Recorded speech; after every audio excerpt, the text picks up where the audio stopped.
श्री राम दशम सर्ग। अंग देश में ऋष्यशृंग के आने तथा शांता के साथ विवाह होने के प्रसंग का कुछ विस्तार के साथ वर्णन। राजा की आज्ञा पाकर उस समय सुमंत्र ने इस प्रकार कहना आरंभ किया। राजन, रोमपाद के मंत्रियों ने ऋष्यशृंग को वहां जिस प्रकार और जिस उपाय से बुलाया था वह सब मैं बता रहा हूं। आप मंत्रियों सहित मेरी बात सुनिए। उस समय अमात्यों सहित पुरोहित ने राजा रोमपाद से कहा, महाराज, हम लोगों ने एक उपाय सोचा है जिसे काम में लाने से किसी भी विघ्न बाधा के आने की संभावना नहीं है। ऋष्यशृंग मुनि सदा वन में ही रहकर तपस्या और स्वाध्याय में लगे रहते हैं।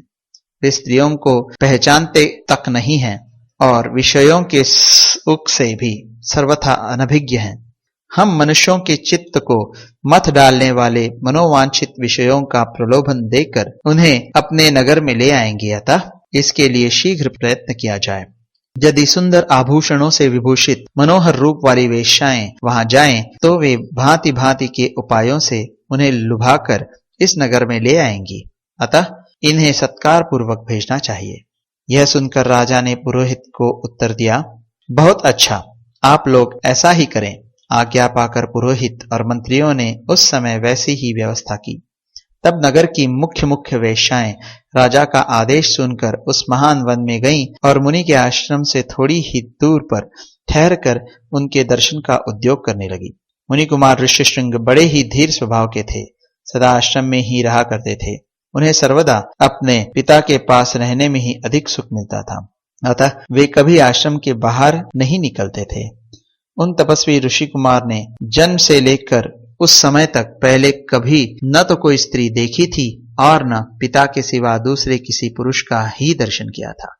नगर या राष्ट्र के गांव में उत्पन्न हुए दूसरे दूसरे प्राणियों को भी वे नहीं देख पाते थे। तदनंतर एक दिन विभांडक कुमार ऋष्यशृंग अकस्मात घूमते फिरते उस स्थान पर चले आए जहां वे वेश्याएं ठहरी हुई थी। वहां उन्होंने उन सुंदरी वनिताओं को देखा। उन प्रमदाओं का वेश बड़ा ही सुंदर और अद्भुत था। वे मीठे स्वर में गा रही थी। ऋषि कुमार को आया देख सभी उनके पास चली गईं और इस प्रकार पूछने लगी, ब्राह्मण, आप कौन हैं, क्या करते हैं तथा इस निर्जन वन में आश्रम में इतनी दूर आकर अकेले क्यों विचर रहे हैं, यह हमें बताइए। हम लोग इस बात को जानना चाहते हैं। ऋष्यशृंग ने वन में कभी स्त्रियों का रूप नहीं देखा था और वे स्त्रियां तो अत्यंत कमनीय रूप से सुशोभित थीं, अतः उन्हें देखकर उनके मन में स्नेह उत्पन्न हो गया। इसलिए उन्होंने उनसे अपने पिता का परिचय देने का विचार किया। वे बोले, मेरे पिता का नाम विभांडक मुनि है, मैं उनका औरस पुत्र हूं। मेरा ऋष्यशृंग नाम और तपस्या आदि कर्म इस भूमंडल में प्रसिद्ध है। यहाँ पास ही मेरा आश्रम है। आप लोग देखने में परम सुंदर हैं, अथवा आपका दर्शन मेरे लिए शुभकारक है। आप मेरे आश्रम पर चलें, वहां मैं आप सब लोगों की विधिपूर्वक पूजा करूंगा। ऋषि कुमार की यह बात सुनकर सब उनसे सहमत हो गईं। फिर वे सब सुंदरी स्त्रियां उनका आश्रम देखने के लिए वहां गईं। वहां जाने पर ऋषि कुमार ने यह अर्घ्य है, यह पाद्य है तथा यह भोजन के लिए फल मूल प्रस्तुत हैं, ऐसा कहते हुए उन सब का विधिवत पूजन किया। ऋषि की पूजा स्वीकार करके वे सभी वहां से चली जाने को उत्सुक हुई। उन्हें विभांडक मुनि का भय लग रहा था, इसलिए उन्होंने शीघ्र ही वहां से चली जाने का विचार किया। वे बोली, ब्राह्मण, हमारे पास भी ये उत्तम उत्तम फल हैं, विप्रवर, इन्हें ग्रहण कीजिए, आपका कल्याण हो। इन फलों को शीघ्र ही खा लीजिए, विलंब न कीजिए। ऐसा कहकर उन सब ने हर्ष में भरकर ऋषि का आलिंगन किया और उन्हें खाने योग्य भांति भांति के उत्तम पदार्थ तथा बहुत सी मिठाइयां दी।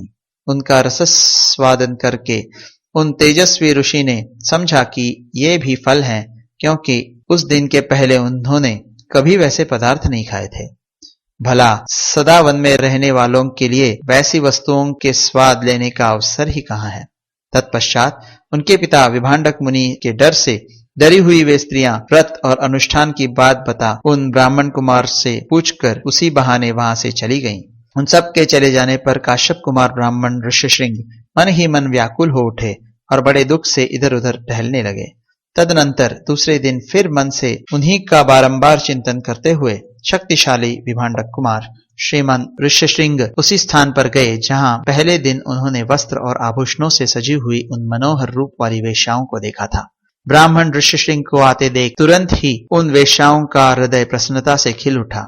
वे सब की सब उनके पास जाकर उनसे इस प्रकार कहने लगी, सौम्य, आओ आज हमारे आश्रम पर चलो। यद्यपि यहाँ नाना प्रकार के फल मूल बहुत मिलते हैं, तथापि वहां भी निश्चय ही इन सब का विशेष रूप से प्रबंध हो सकता है।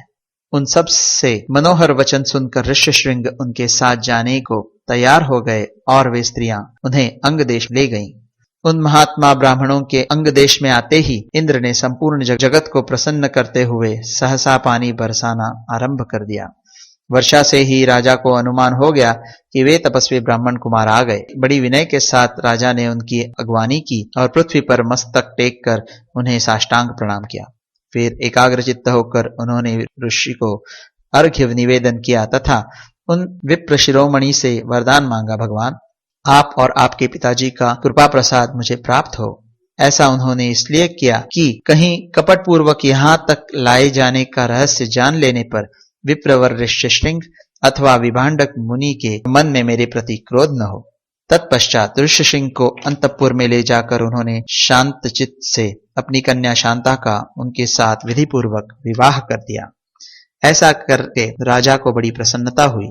इसी प्रकार महातेजस्वी ऋष्यशृंग राजा से पूजित हो संपूर्ण मनोवांछित भोग प्राप्त कर अपनी धर्म पत्नी शांता के साथ वहां रहने लगे। इस प्रकार श्री वाल्मीकि निर्मित आर्ष रामायण आदि काव्य के बालकांड में 10वां सर्ग पूरा हुआ।